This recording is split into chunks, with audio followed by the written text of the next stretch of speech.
Yes, Commander? Speak freely, Presley. I trust you, Commander. Yes, ma'am.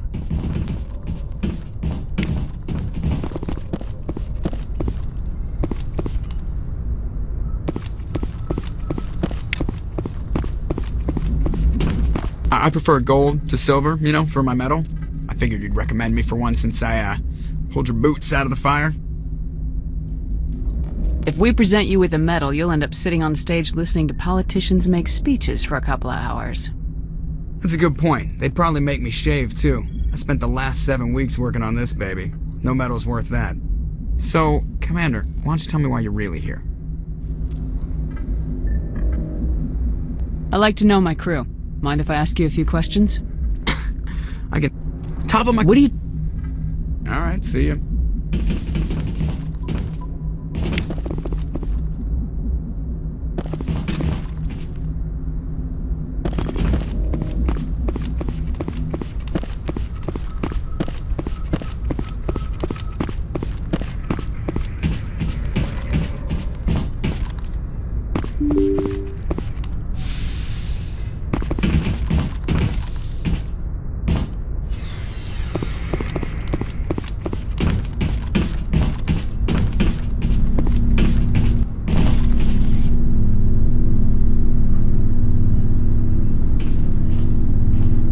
Commander, do you have a minute? I always make time for my officers.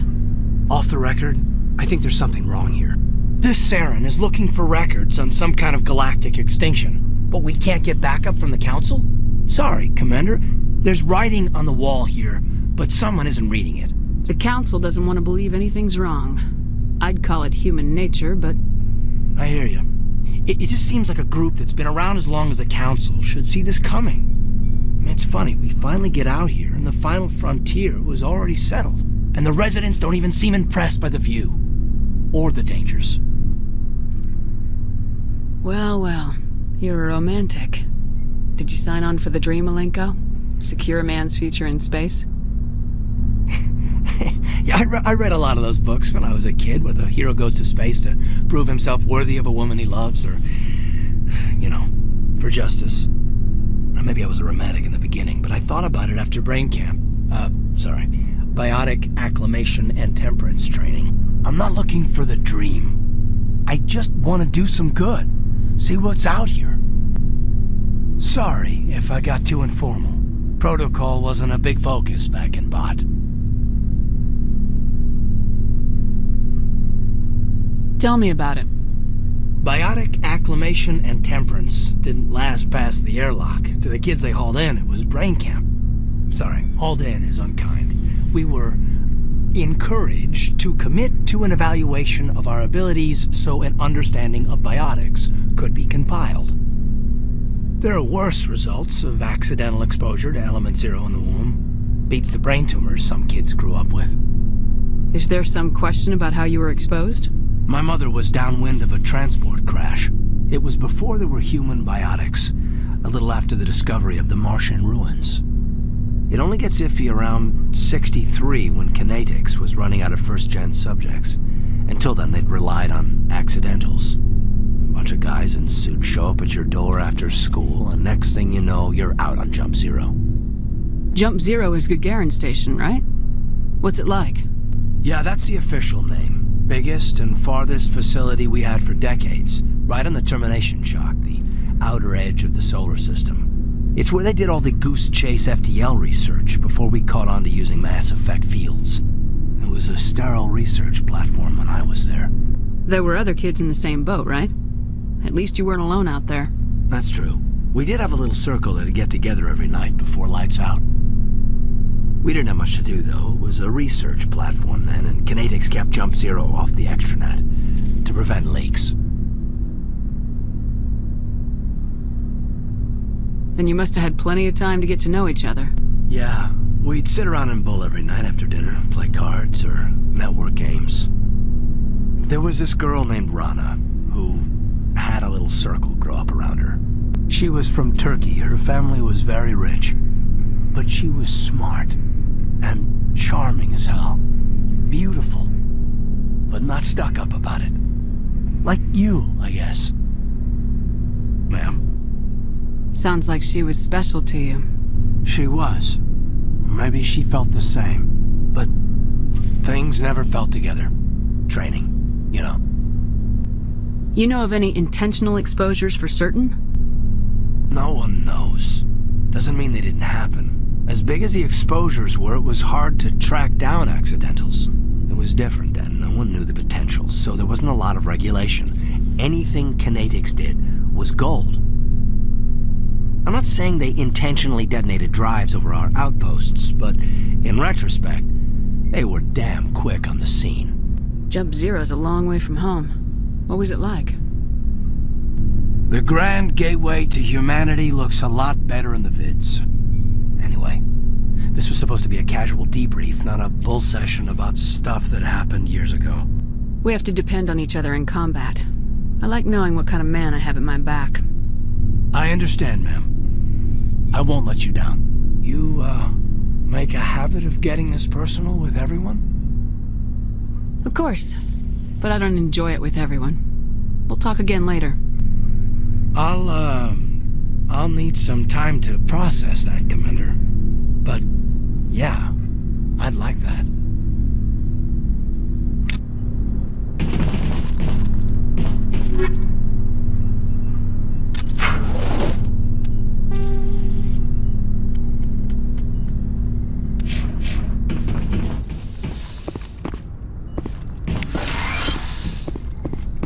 Yes, Commander? Is there something you need? I should go. Goodbye, Commander.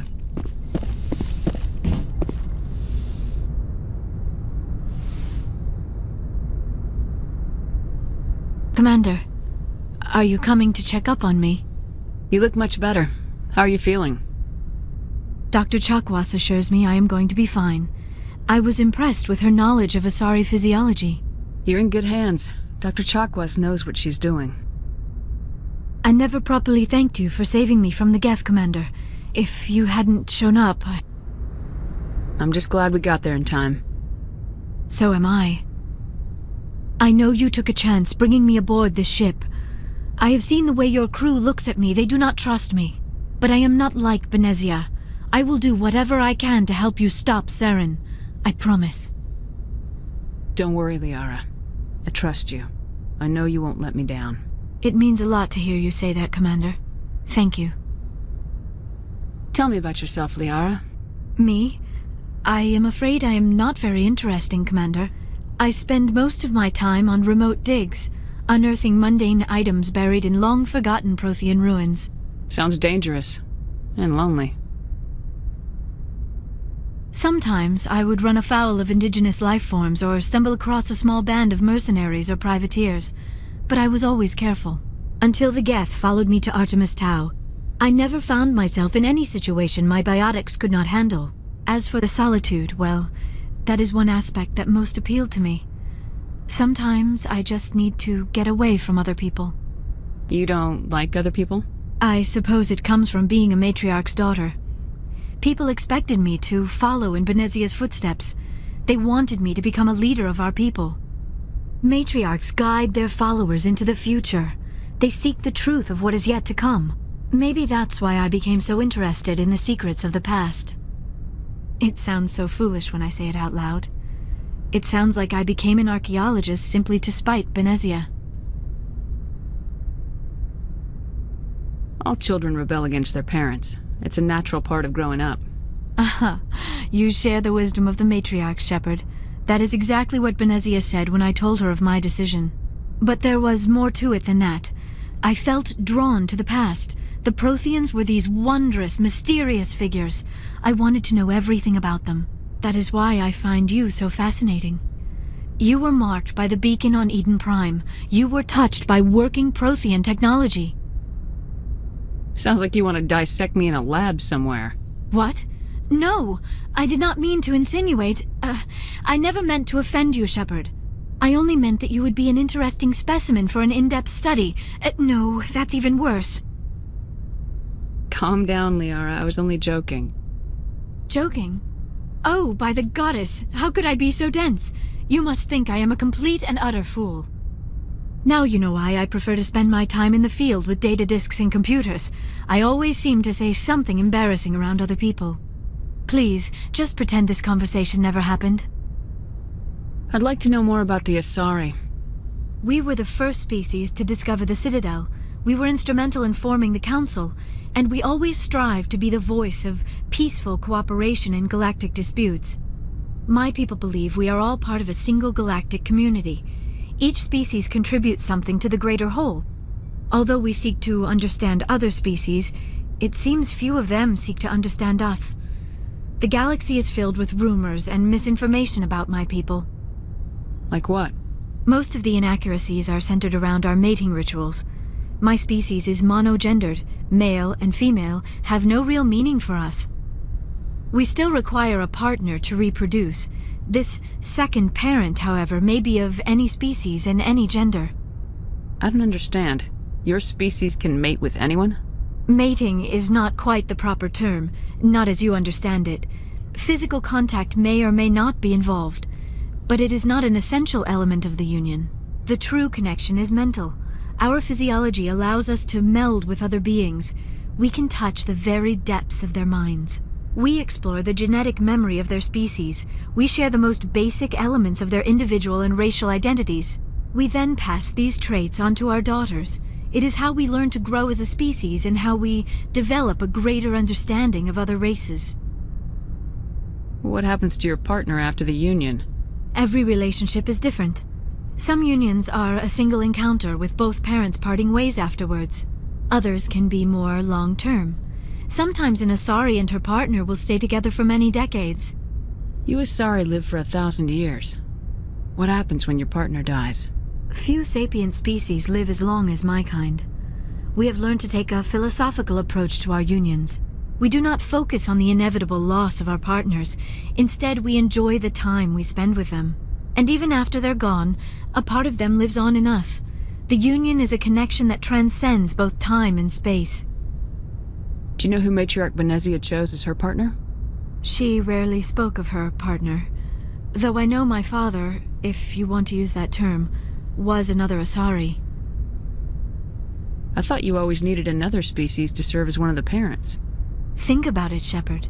If we were not able to mate with our own species, we would have died out long before we ever mastered spaceflight and left our homeworld. Union with our own kind is no longer common, not for the purposes of reproduction. Most Asari believe it weakens our species. Asari daughters inherit racial traits from the father species. If both parents are Asari, then nothing has been gained, or so conventional wisdom would hold.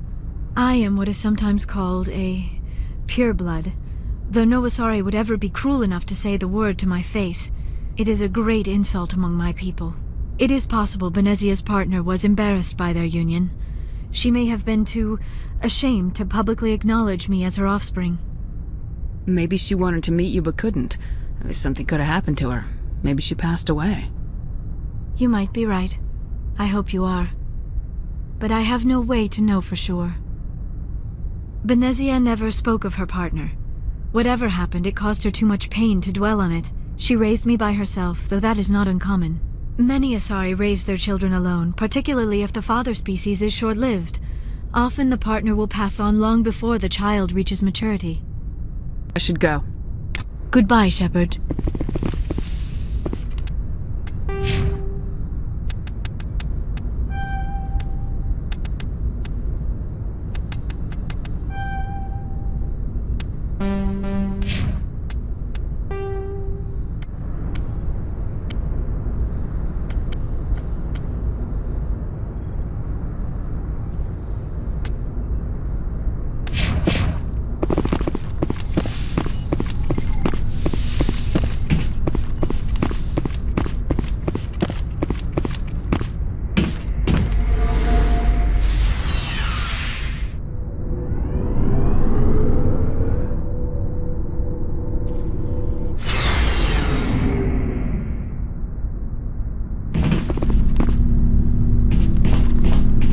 So, we've got Saren on the run. It won't be long now.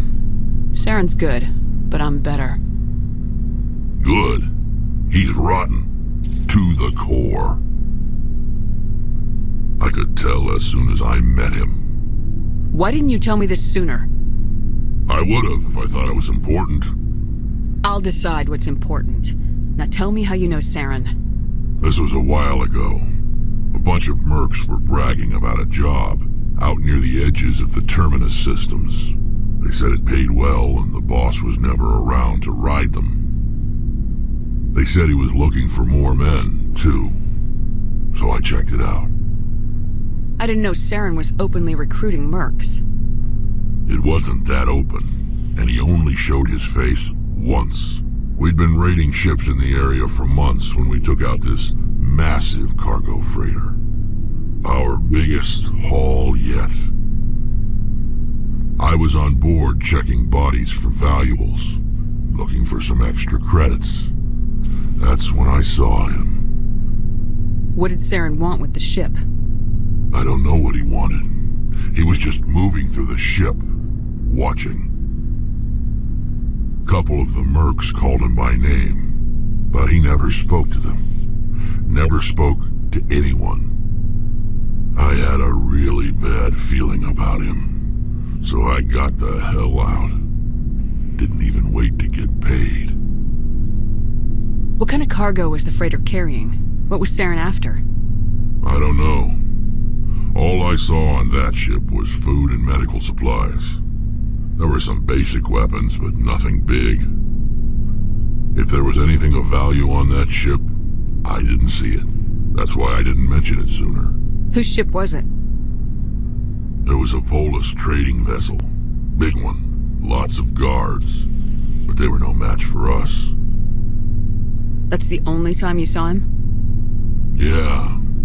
Didn't even know who he was. Still wouldn't if I hadn't joined up with you. But my instincts were right. Every other merc on that mission turned up dead within a week. Every damn one. Are your people really dying? We're too spread out. So long, Rex. Shepard. Commander? What's your opinion of the last mission? Not sure I buy Dr. Tassoni's story about her and her mom not talking. They're family, right? Not everyone has a happy family life. I know, but I'm not gonna bet she's on our side just because Benezia didn't hug her enough. I'll keep an eye on her.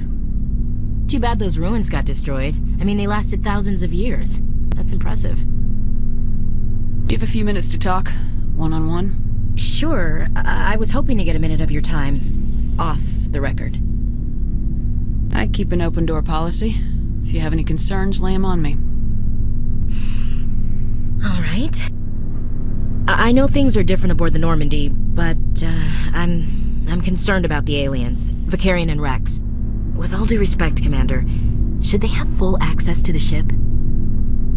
You don't trust their motives because they're not human. This is the most advanced ship in the Alliance Navy. I don't think we should give them free rein to poke around the vital systems. Engines, sensors, weapons.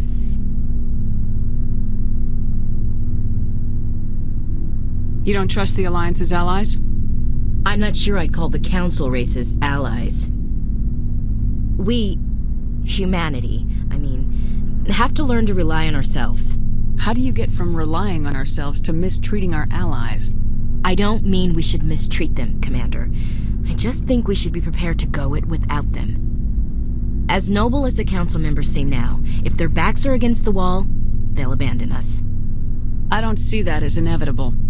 Look, if you're fighting a bear and the only way for you to survive is to sick your dog on it and run, you'll do it. As much as you love your dog, it isn't human. It's not racism, not really. Members of their species will always be more important to them than humans are. You sound like one of those Terra Firma party pamphlets, Chief. Terra Firma is a pack of jackals. The founders had ideals.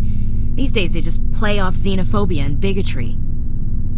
I hope my reasons are more rational.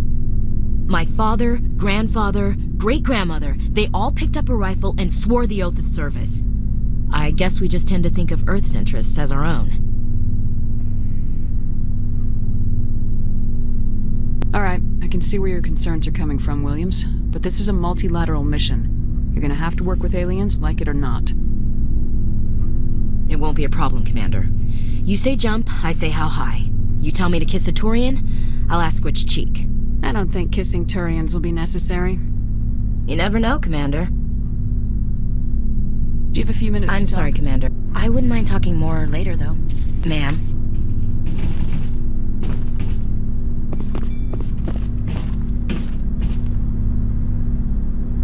Commander, how are you?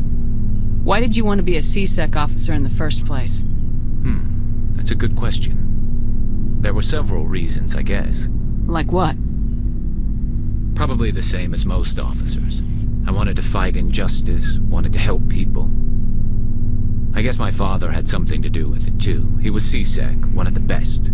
I grew up hearing about his accomplishments or seeing his picture on the vids after a big arrest.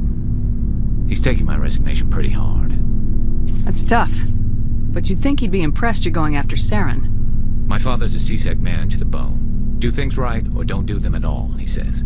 He thinks I'm being too rash, too impatient. He's worried I'll become just like Saren. He actually talked me out of becoming a Spectre when I was younger, for the same reasons. You were asked to be a Spectre. Well, I was targeted as a possible Spectre candidate, me and about 1,000 other Turian military recruits. I could have received special training, but my father didn't like it. He despises the Spectres. He hates the idea of someone having unlimited power with no accountability. He wouldn't like you, Commander. No offense. I suppose I can understand his concern. You can. But Saren's not going to play by our rules, C-Sec's rules. If you want to nail Saren, you need to send someone who isn't restricted by policies and procedures. You're a quick learner, Garrus. We'll beat him at his own game. It's the only way to stop someone like him. I'm right behind you, Commander.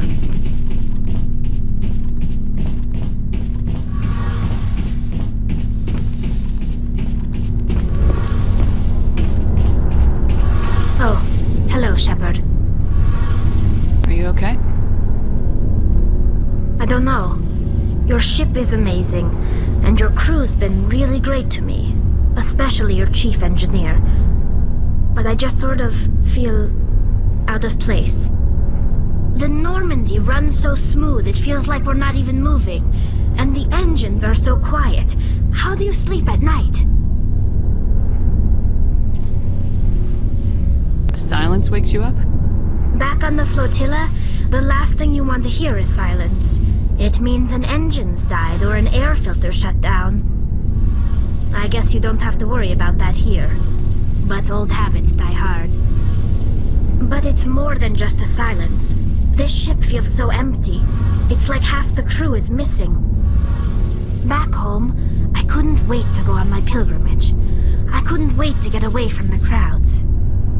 Now that I'm out here, I kind of miss them. Sounds like the pilgrimage isn't just about finding resources for the fleet. Maybe it's about teaching you to appreciate your people and culture. You're probably right. We Quarians spend our whole lives traveling. But really, we never leave home. The pilgrimage has given me a whole new perspective on our culture. You know, there's always a few who go on their pilgrimages and never return. I always assumed something bad happened to them. But maybe they just wanted a different life. You do plan to return to the migrant fleet, right? I could never abandon my people, Shepard. I will go back eventually. But we have to stop Saren first. Otherwise, I might not have a home to go back to. I should go. See you later.